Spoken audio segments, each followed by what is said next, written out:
नाज़रीन, जैकबाबाद में हथियार हथ अचण वारे केस में गिरफ़्तार जवाबदारनि पारां अॻूणे सूबाई सलाहकार बाबुल भयो जे पुट अल्ताफ़ भयो जे मुलवस हुजण जे बयान रिकॉर्ड कराइण बावजूद पुलिस अल्ताफ़ भयो खे कार्रवाई खां आजो करार ॾिनो आहे। तफ़सील ॿुधाए रहियो आहे अब्बास गुल मस्तूई। जी अब्बास गुल, छा तफ़सील आहिनि?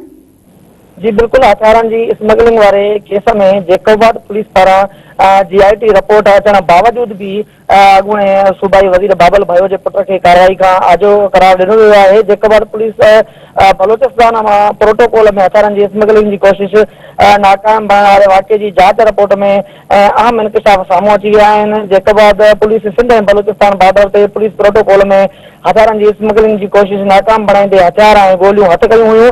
अॻूणे सलाहकार मशीर बाबुल भयो जो नालो मीडिया ते अचण बैदि हुन उहिदे तां इस्तीफ़ा बि ॾिनी हुई, जंहिं बैदि IG सिंध DIG लाड़काणो जी सरबराही में कमेटी जोड़ी वई हुई। जांच कमेटी तरफ़ां IG सिंध खे मिलियल रिपोर्ट जी कापी जेका आहे उहा मेरान TV हथ करे वरिती आहे, जंहिंमें 7 जवाबदारनि जा बयान जेके आहिनि रिकॉर्ड किया विया आहिनि। गिरफ़्तार जवाबदारनि में अॻूणे सूबाई सलाहकार बाबुल भयो जे पुलिस प्रोटोकॉल वारी गाॾी हथियारनि जी स्मगलिंग में इस्तेमाल करण जी तस्दीक बि थी आहे, जॾहिं त बाबुल भयो जो पुट जेको आहे अल्ताफ़ भयो स्मगलरनि सां राब्ते में हुजण जी बि शाहिदी मिली आहे।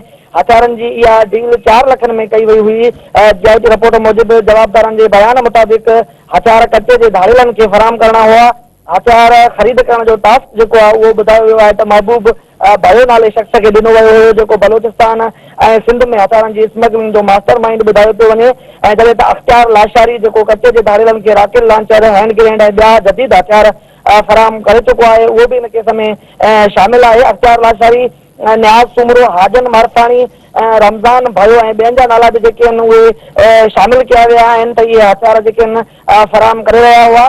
GIT रिपोर्ट मूजिबि 19 अप्रैल ते महबूब भयो जेको आहे जदीद हथियारनि जी ख़रीदारी लाइ 4 लख ॾेई करे जंहिंखां पोइ ज़ाकिर भयो खे डेरा मुराद जमाली तौफ़ीक गुजर ॾांहुं मोकिलियो हुयो ऐं हथियार ख़रीद कया विया हुआ। हथियारनि जी ख़रीदारी अल्ताफ़ भयो जी पुलिस मोबाइल ऑफिसर इम्तियाज़ भयो बि जवाबदारनि सां राब्ते में हुयो ऐं हथियारनि जी ख़रीदारी खां पोइ पुलिस प्रोटोकॉल में जेके इहे हथियार ऐं गोलियूं जेके हुयूं डेरा मुराद जमाली टूल प्लाज़ा खां जेको आहे त उहो जैकबाबाद मुंतकिल कया विया हुआ। मोबाइल इंचार्ज इम्तियाज़ भयो बि इन हवाले सां पंहिंजो बयान GIT अॻियां रिकॉर्ड करायो आहे। हुनजो इहो चवणो त असां ड्यूटी ते हुयासीं, बाबुल खान भयो सां असांजी जेका आहे त ड्यूटी लॻल हुई। 19 अप्रैल ते अल्ताफ़ भयो ऐं स्मगलर अख़्तियार लाशारी जेको आहे टेलीफोन ते ॿुधायो त बलोचिस्तान अचो ऐं उतां महिमाननि खे जेको आहे त वठी हलणो आहे, जिते अख़्तियार लाशारी ज़ाकिर भयो, तौफ़ीक गुजर ऐं नबीर भयो सां असांजी मुलाक़ात थी।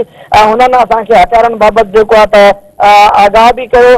मौलाबाद पुलिस जेका आहे त जैकबाबाद बाईपास ते हिन गाॾी खे रोके करे तलाशी वरिती हुई ऐं हुन मां हथियार जेके हथ कया हुआ।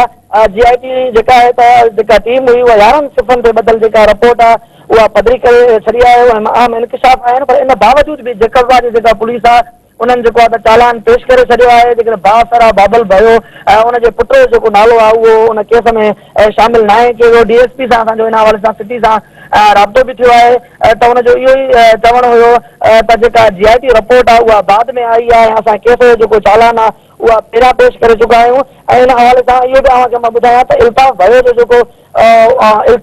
जेको बयान आहे उहो बि रिकॉर्ड कयो वियो आहे, जंहिंमें अल्ताफ़ भयो GIT जे साम्हूं इहो बयान ॾिनो आहे त हथियारनि जी स्मगलिंग बाबति मूंखे का बि ॼाण न आहे ऐं इल्ज़ाम बेबुनियाद आहिनि। जी अब्बास गुल, जी महिरबानी।